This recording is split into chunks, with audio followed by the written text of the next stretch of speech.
ત્યાં બધા આવ્યા નીચે. મનમાં રાજી થયો કે વાત તો સાચી છે. હું મારા સ્વાર્થ માટે કે મારે 9 વાગ્યા પછી આખા ગામ મારે પંચાયત કરવી હોય એટલે મારે ઠાકોરજીને 1.5 કલાકમાં અનુસર કરી દેતી હતી.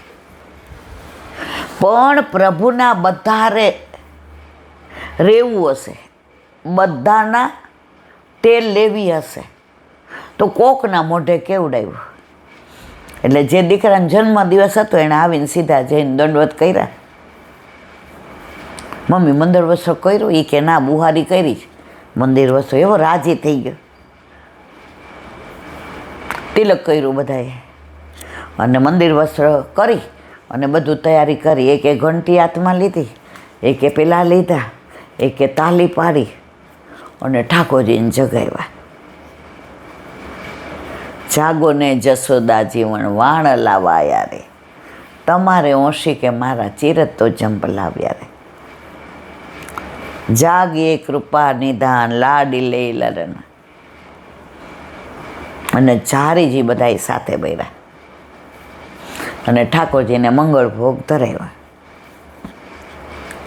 હવે આ લોકોએ કીધું મમ્મી ચા. એ કે હવે તમારે વહુને કયો કરવું?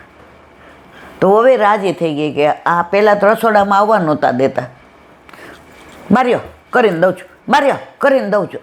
મીઠા વડચકા, વડચકા ખર મીઠા.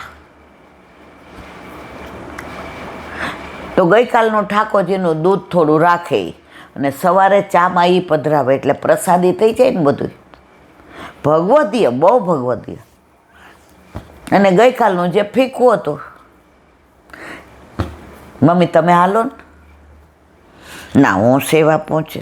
મમ્મી તમને આટલો બધો ડાયાબિટીસ, આટલું બધું બીપી, કોલેસ્ટ્રોલ. હોવોય રાજી થઈ ગઈ કે આજ તો મેળ પડી ગયો. હવે એ કે દાળ શાક હું બનાવું જો. એટલે સમજી ગયા કે એટલે ઓલો જે 3જા નંબરના છોકરાનો બર્થડે હતો ને, એ કાંઈ એમ કે મમ્મી જેવા દાળ શાક કોઈ ન બનાવે. એટલે મમ્મી રાજી થઈ ગયા કે ઠાકોરજીને મારા હાથનું ભાવે છે. દાળ શાક બનાવ્યા, સંભારો કર્યો. પછી કે મમ્મી હવે તમે શ્રીંગાર કરો. તવા પૂરીને રોટલીને ખાંડવીને અમે 2 વહુઓ કરીએ છીએ. થોડીક વાર એમને ગમ્યું નહીં. પછી મનમાં વિચાર કર્યો આજે 70 થયા, કાલ હું તો વહી જઈશ. એ લોકો વડોટાશે તો લાડ કરાવશે ને. હવે શ્રીંગાર કર્યા, કીર્તન ગાયા અને રાજભોગની થાળી હવે કોઈ દી વહુએ તો તૈયાર કરી નહોતી. બા જરાક મમ્મી જોજો ને. બધું તૈયાર રાખ્યું હતું પણ ગોઠવવું કેમ, સાજવું કેમ. એટલે શીખવાડ્યું, જો અહીંયા સખડી, અહીંયા દાળ, અહીંયા શાક, અહીંયા સંભારું, અહીંયા રોટલી. જો રોટલી તે કેવું કે બા કયો મમ્મી શું? એ કે બેટા આ વાળીએ ને રોટલી તો આ કોર છે ને, તું જો કોક સેજ કોરી હોય ને તો ઠાકોરજીને મુખમાં વાગે.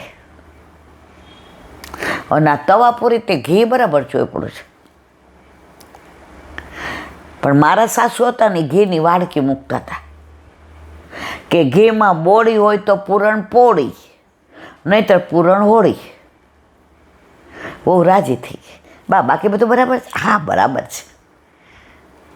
જેનો જન્મદિવસ હતો એ બધા આવી ગયા.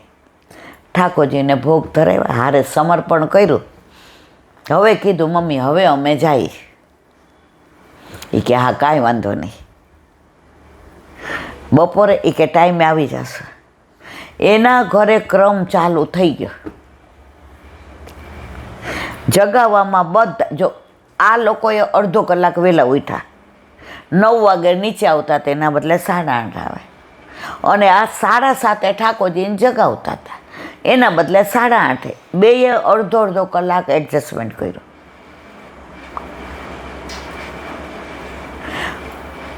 અને ઠાકોરજીને અનુસર 12:30 થાય. હવે બાને 10:30 જમી લેવાની ટેવ. હવે સેવા પહોંચી ન લે ત્યાં સુધી મોઢામાં પાણી નાખે નહીં. જે ગઈકાલના ઝારીજીમાં જળ હોય એ જળ લે, બાકી મોઢામાં કાંઈ ન નાખે. હવે ફૂલ ડાયાબિટીસ, ફૂલ બીપી, કોલેસ્ટ્રોલ, અને ડૉક્ટરે કીધું ભૂખ્યું નહીં રહેવાનું. હવે સવારે બધા કલેવું કરવા બેઠા એટલે બા મમ્મી એ કે આમાં માથાકૂટ ન કરતા, આટલા વર્ષથી મોઢામાં પાણી નથી નાખ્યું.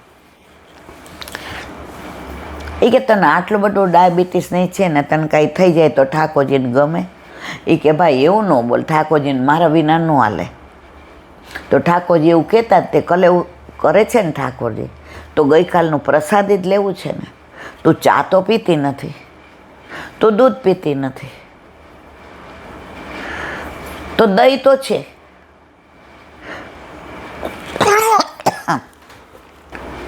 દહીં યારે તું નાસ્તો કરી લે, તાર દવા ઓછી થઈ જાય. આ દવા કેમ વધુ તું નથી કાંઈ લેતી?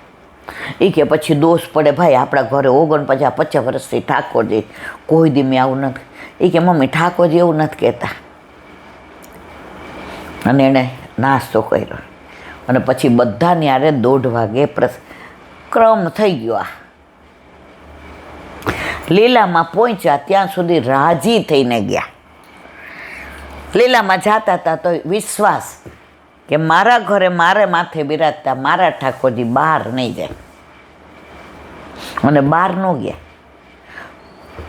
થોડું એમણે જતું કર્યું અને થોડા આ લોકો અનુકૂળ થયા. ઘરમાં બધાય સહયોગ કરે ને તો ઠાકોરજીને આનંદ આવે. આપણા ઘરે મહેમાન આવ્યા હોય અને છોકરાઓ આવતા જતા સામુય ન જોવે, એ મહેમાનને એમ થાય કે હવે સાંજે વયું જાઉં છું, હોટલમાં રહેવું સારું. આપણે આવ્યા ગયમું નથી. ભલે ઈલાબેનને રીખોભાઈ સરસ રાખે છે, આપણે લગ્નની ખરીદી કરવા આવ્યા છીએ, 2 દી જ રોકાવાના. પણ આ છોકરાઓ તો સામુય નથી જોતા, ખાલી જય શ્રી કૃષ્ણ કરીને વયા જાય. એને ગમે. તો આપણા ઘરે ઠાકોરજી છે, આપણા બધાયના જ. ઠાકોરજીને આમ બધા હોય ને તો આનંદ આવે. તો સેવામાં પણ જો પછી જે અનુકૂળ નથી ને, વલ્લભે કહ્યું છે દુરાગ્રહ નહીં, આગ્રહ, દુરાગ્રહ, હઠાગ્રહ, સત્યાગ્રહ નો કાંઈ નહીં. પ્રેમથી આવો તો વાહ વાહ, ન આવો તો ઠાકોરજી વધારાના નથી. પણ એને પછી તમારે એવો દુરાગ્રહ નહીં. હવે ઘણા બિચારા 6:15 વાગે સવારે નીકળી જતો હોય, અપડાઉન કરતા અપડાઉન કરતા હોય તો બધું સન્મુખ કરીને દેવું પડે. પણ રવિવારે આપણે થોડું મોડું કરીએ, એ લોકો થોડા વહેલા, તો સન્મુખ થાય ને. તો ઘરમાં ઠાકોરજી બિરાજે છે ને એવું ન માનો, અહીંયા અડતા નહીં, આમ કરતા નહીં, ટાઈમ ટુ ટાઈમ મારે આમ કરવા. અરે પ્રભુ એવું કહેતા જ નથી કે મેં ટાઈમ આપ્યો છે. વલ્લભે ક્યાંય આપણને ટાઈમ નહીં આપ્યો કે તારે આટલા વાગે જગાડવાના, આટલા વાગે પોઢાડવાને, આટલું ધરવું. ના ના ના, યથા દેહ તથા દેવ. તો સેવા છે ને એ ભારરૂપ નહીં લાગે, ભાવરૂપ લાગશે. અત્યારે રાધાજીની વધાય, રાધાજીની વધાય. તો એક પ્રસંગ યાદ આવ્યો સરસ. વર્ષો પહેલાંની વાત છે. વર્ષો એટલે 101 વર્ષ પહેલાંની, કાંઈ હજારો વર્ષ પહેલાંની વાત નહીં, સાચો બની ગયેલો પ્રસંગ. દયાળદાસ નામના એક શેઠ હતા. હવે ઉત્તરાખંડમાં એમનો ધંધો, ગામનું નામ હમણાં યાદ આવે એટલે કહું. એટલો સરસ ધંધો ચાલે. હવે એમને ત્યાં જેટલા ખરીદી કરવા આવે એમાં જો કોઈ વ્રજમાં જતું હોય તો ગોકુળની વાત કરે કે યમુનાજીની કરે કે ગિરિરાજ બાવાની કરે કે પરિક્રમાની કરે કે વલ્લભની કરે, એ ધંધો કરતાં કરતાં ઓલાને બેસાડે. હવે પહેલાં આવું બહાર ચા ને નાસ્તા નહોતા મળતા. પહેલાં જ્યાં રહેતા હોય ને ત્યાં ધંધો હોય. અમારે બરવાડામાં મારા માસીને માસાને વર્ષોથી પેઢીની દુકાન, એટલે અમે વેકેશનમાં ઘણી વાર ત્યાં મામાય રહેતા. એક મામા દાળમાં રહેતા હે, તો ઘણી વાર વેકેશનમાં ત્યાં જઈએ. તો ઓલું હટાણું કરવા આવ્યા હોય એટલે સવારના વહેલા નીકળ્યા હોય, એટલે અહીંયા ખરીદી કરે ને કાપડની, પછી ત્યાં બધો સામાન મૂકી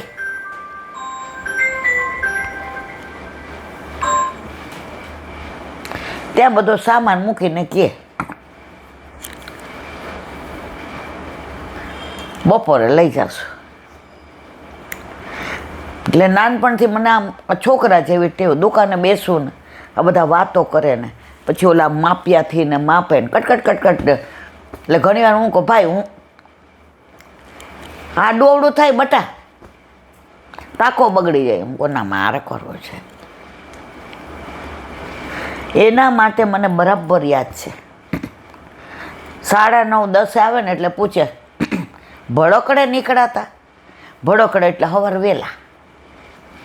હા, અહીંયા આવવું હોય એટલે નીકળવું પડે ને. મને કે જા ચા ને કાંઈક લઈ આવતાર ભાભીને કહેજે. અને ઘરના બધા એવા રાજી, પેલા માણસો બહુ ગમતા હતા અતિથિ, એટલે ડોલચામ ચા લઈ આવવાની. આવા પેલા ક્યાં થર્મોસ હતા. અને પિત્તળનું ગરમું હોય ને એની અંદર કાં થેપલા હોય કાં પૂરી હોય, લઈ આવીએ. ભાઈ એમનું કે તમારે એ કે હાલો મારો નાસ્તો આવી ગયો, એ કે આપણે શિરામણ કરી લઈએ. એ કે ના ભડોકડે ચા પીને નીકળે. એ કે ના હાલો અમારે એ કે આજે બસ શિરામણ બાકી. એમનું કે તમારા માટે આવ્યું છે. અને એ 4-5 જણા હોય તો મારા ભાઈ ને મને એ બધાની યાર બહુ મને આમ આ બધું છોકરીઓનું એ કરવું ન ગમે, આવું બધું બહુ ગમે ધંધાની વાતોના. એટલે આપણે કે તારે બટો હું તમારી ભેગી. પછી બધા લઈ વાસણને ઘરે જઈએ. અને બપોરે જો એ 1:30 વાગે આવે અને એમ કે ગાડું બહાર રાખ્યું છે, હવે નીકળીએ, રામ રામ. આ બધું લઈ જઈએ. એ કે શું રામ રામ? ગાડામાં પહોંચતા તો એ કે 1.5-2 કલાકમાં જ પહોંચી જાય. દિવસ મેં પહેલાં પહોંચી જાવ. એ કે હાલો ઘરે. એ કે ના અરે હોય એમ જવાય. જો ધંધાની જગ્યાએ આ પરંપરા, આ સંસ્કૃતિ, આ ભારતીય, આ હિન્દુત્વ, આવા પ્રેમ હતા ને એટલે પહેલાં આવા ખૂન ખરાબાઈ નહોતા. છોકરાઓ અત્યારે સ્કૂલમાં કેવું કરે છે, એકલા રહેવા માંડ્યા, મા બાપ વૃદ્ધાશ્રમમાં, અને આ ટીવી ને મોબાઈલે જે રગડી છે. પેલા આવા આતિથ્ય હતા, આવા સંપ હતા, એ અમે જોયા તો અમારામાં એ જ સંસ્કાર આવ્યા છે. હેજી તારા આંગણિયા પૂછીને જે કોઈ આવે એને આવકારો મીઠો આપજે હોજી. અને બપોરે પાછી ભાભીઓય તૈયાર. અને પહેલાં તો લાજ કાઢતા ગમે એ આવ્યો હોય. ચૂલા ઉપર રોટલા ફટાફટ, શાક રોટલા. અને અમારા માસીનું એવું કે લાડવા હોય કે સુખડી હોય એ ઘરમાં હોય જ. આને કહેવાય આપણી ભારતીય સંસ્કૃતિ. આ સંસ્કાર પરંપરાથી પછી ચાલ્યા જ આવે. અમે એવું જોઈએ તો અમે કરીએ. હવે આપણને આ લોકો જુએ તો એ જ કરવાના. તો વાત આપણે દયાળદાસની કરતા હતા. તો દયાળદાસને મોટી દુકાન, પેઢી. જે કોઈ આવે એટલે ચા પાણીવાળાને ચા પાણી, લસ્સીવાળાને લસ્સી, અને આ બધી વાતો કરે. એમાં કોઈ વ્રજમાં જાતું હોય, કોઈ બાકે બિહારીની વાતો કરે, વલ્લભલાલજીની વાતો કરે, રાધા રમણની વાતો કરે. એ સાંભળવા એ કે એ મંદિર ક્યાં આવ્યું? એ કે વૃંદાવનમાં. અહીંથી કેટલું થાય? એ કે મથુરા પહોંચી જાઓ પછી તો તમારે ચિંતા જ નહીં કરવાની. હવે એક જણ આવીને કીધું કે બાકે બિહારી જવું છે, સારામાં સારા મને સાટીના તાકા આપો. એ કે કેટલું જોઈ છે? એ કે મેં કોઈ દી દર્શન નથી કર્યા, મને નથી ખબર કેટલું જોઈએ, કેવું સ્વરૂપ છે. આ બધાય જાય છે ને, અને જે જઈને આવે એ બધા એવી વાતો કરે ને કે વરસથી થાને લીધે તો એકવાર વ્રજમાં જાવું છે, એકવાર વ્રજમાં જાવું છે. હવે આણે તો 5-6 હારા મારા તાકા. એ કે પૈસા નથી જોતા તમે ભગવાન, એ કે તો રાખો ભાઈ તમારી પાસે. આજે વરસથી સાંભળું છું, મોડું કેમ થયું? હું ભેગા કરતો હતો, કારણ કે મારી સ્કૂલની સામે નાની હાટડી છે. હાટડી એટલે નાની દુકાન. એટલે આ છોકરાઓને ચોકલેટો ને પેપરો ને બિસ્કીટો ને આ બધું આપતો એમ કે. એટલે પૈસા ભેગા થઈ ગયા. હવે એ કે વાત ખોટી. એ કે એક કામ કરો, 1 ટકા. એ કે નહીં, તમે જાઓ ને ત્યારે તમે જે લઈ જાઓ એ લઈ જાજો, પણ આમાં તો નહીં. ભજનમાં ભાગ ન હોય, ભોજનમાં ભાગ હોય.